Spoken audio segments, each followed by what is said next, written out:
All right, election 2025 Canada. What we've been talking about is controlled burn. This is part two. Whoever gets elected has to allow a controlled burn to actually happen in Canada.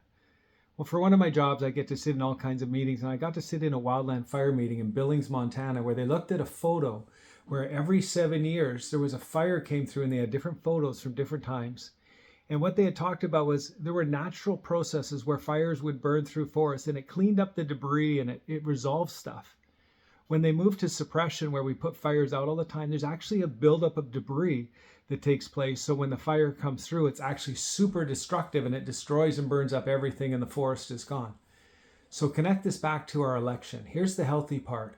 There are things within a nation that over time need to be allowed to work out themselves out. They need to be resolved.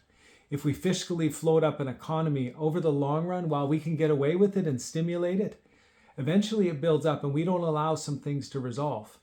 Every institution on this earth, including our forests, have to go through a natural process of a cleansing and a renewal. And if we interrupt that process because of our policy procedures or our human goodness of our intent, it will make things worse.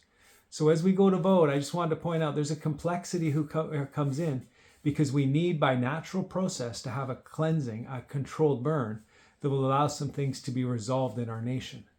So we want to vote for somebody who has some vision for that and has some moral fortitude and character to tackle some of the big things that we need to do for the health of our nation. So I didn't want to put anything more political in. There's just the truth.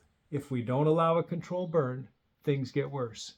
It's Paul Vermesse. Thanks for joining me, sending best wishes to you and our nation through 2025. Have a great day.